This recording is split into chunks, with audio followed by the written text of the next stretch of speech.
I don't know about you, but I also only like coffee with my oxygen, because otherwise I wouldn't be breathing. Hello and welcome to the first Gilmore Girls episode of Storybakes with Katie Sue. There's a lot of Storybakes inspiration throughout the series, but I figured we should start at the beginning with the intro, because you never skip the intro, and of course, make it coffee. Let's head to the TV for inspiration. The design inspiration comes from the first two shots in the intro that show the fall trees, and I'll get more into why I think Gilmore Girls should and shouldn't be considered a fall show later. I actually made these back in October when this whole fall theme was more relevant, but that's just how the cookie crumbles. So here I have red Craquelin and orange and yellow coffee whipped cream leaves and some white coffee whipped cream to represent the writing. The piping was inspired by a cupcake from the Frosted Blossom on Instagram. I'll put a link to that in the description below. And I wanted to pack coffee flavor into as much of this bake as possible, so I used instant espresso in the pastry cream and Craquelin and whole coffee beans to make a white coffee whipped cream. Now, let's get to the baking. For the coffee pastry cream, I'm combining 3 cups of whole milk with 175 grams of sugar and a pinch of salt. This goes to the stove, and as it heats, I'm stirring in 5 grams of instant espresso powder. This was 2 individual serving sticks. While the milk mixture heats, I'm whisking together 6 egg yolks and 42 grams of cornstarch. If you don't have a use right away for those leftover egg whites, they freeze really well, and you can then thaw and use them for meringues or meringue buttercreams later. When the milk is steaming, I'm adding it to the eggs a little at a time, whisking constantly. This slow heating of the eggs will help prevent them from scrambling, though I usually strain my pastry cream at the end anyway, just in case. After I've mixed in about 1/3 to 1/2 of the milk, I'm pouring it all into the pot and taking it back to the stove. I'm stirring constantly as it heats, and you'll know when to take it off when nice big bubbles pop. Then I'm passing it through a sieve to catch any scrambled egg, and you'll notice that there are still some lumps that got through. I got a spoon to taste it, and let me pause here to say that I love suki. I always kind of want to say suke, but that's literally another story. But the number of times Suki tastes from the spoons she's cooking with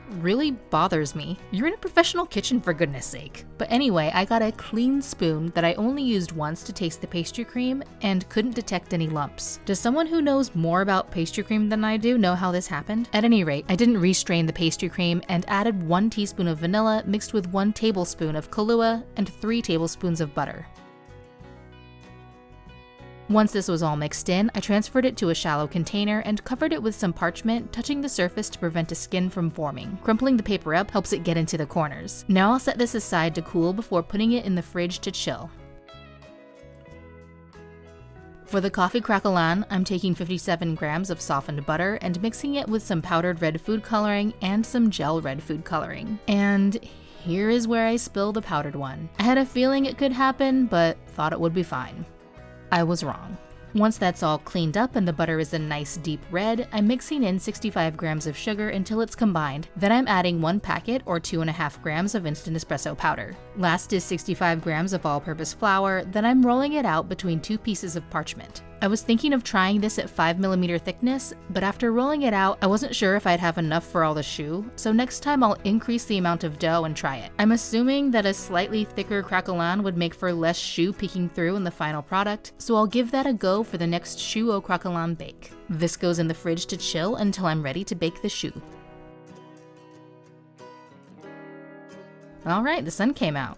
For the choux, I'm first mixing 90 grams of bread flour with 1/4 teaspoon of salt. In a saucepan, I'm going to heat 60 grams of water, 60 grams of whole milk, and 60 grams of butter.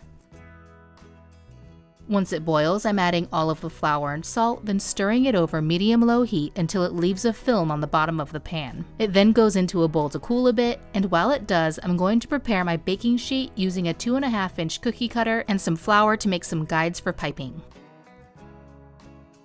Once the choux is cool enough to not scramble the egg, I'm going to mix some in one at a time. I'll need somewhere between 2 and 3 eggs, and this depends on how much moisture got cooked out of the dough initially. The thing to look for is a consistency that falls off of a spatula in a V shape, and it took me about 2.5 eggs this time. I'm using a Wilton 2A round tip to pipe my cream puffs, and the consistency of the dough here is much better than the basil raspberry cream puffs I made before, where the dough was way too thin. After they're all piped out, the Craquelin makes its grand return, and because it's chock full of red dye, I'm going to 2x2 hands of blue it up before using that same cookie cutter to cut out rounds. And I thought the espresso powder might dissolve in the dough, but it didn't. So there are these nice brown flecks in the red dough that I really like. The rounds go on top of the choux, and then these bake at 375 degrees Fahrenheit for 30 to 40 minutes. Then as soon as they come out, I'm poking a hole in the bottom to let any steam trapped inside escape. Now I left mine upside down like this while they cooled, which I would not recommend. Some of them got a little flattened, so learn from my mistakes.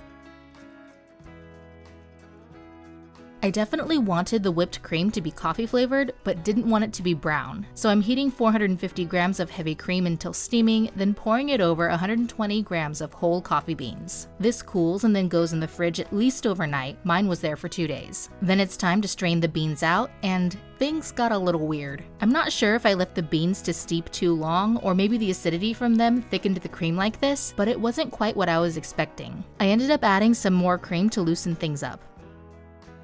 I'm adding about a tablespoon of sugar, but feel free to add more if you want. The coffee flavor here is intense, so go with what you like. After whipping the cream to about halfway, I'm taking some out to color yellow and orange for the leaves. I have lemon yellow from Americolor, and I thought I could add a touch of orange to warm it up a bit, but unsurprisingly, I just made orange. Mixing in the color with a whisk finishes the whipping process, and then I repeat this to actually make yellow. The rest of the cream gets whipped up, and we are ready to assemble.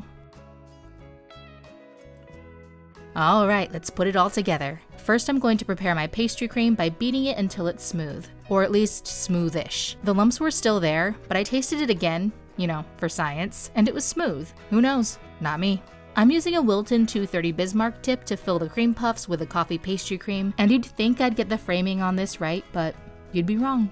Now some of the white cream goes into a bag with a Wilton 233 tip, and I'm just piping this around the top of the cream puff, then piping yellow and orange leaves with a Wilton 352 tip. The colors and leaves of this tart are fall themed to match those first 2 shots of the intro, and I posit that Gilmore Girls feels like a fall show because of the intro. Those first 2 shots are key, but then the rest of the intro has this warm, golden hour-y tone to it. Real quick, take a look at this shot from the intro and this shot from the episode.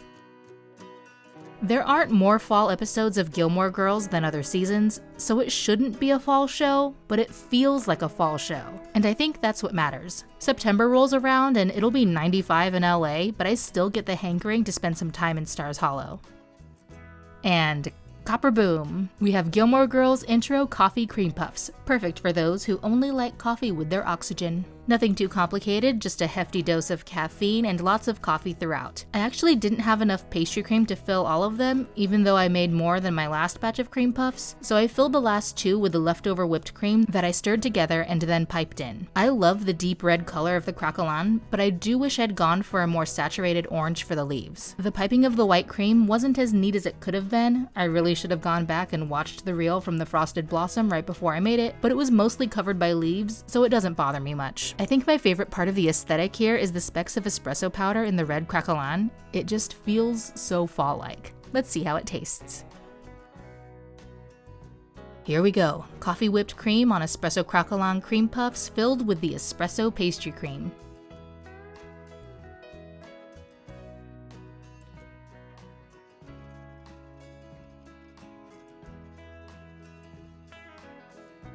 I really like this. The coffee flavor is pretty strong, but that feels appropriate here. I love the extra crispness from the Craquelin, and my choux turned out much better this time. The kahlua in the pastry cream was a good move. I can definitely tell the difference from when I tasted it before I added it, and now. Let's take a quick look at the inside of the one filled with whipped cream. Not bad. Maybe if the cream was a little softer, the colors would be more swirled together, but it still holds up to that fall theme. Hit the like button if you want to see more Gilmore Girls bakes, subscribe and hit the notification bell if you're so inclined, and let me know in the comments what characters, shows, or movies I should turn into bakes next.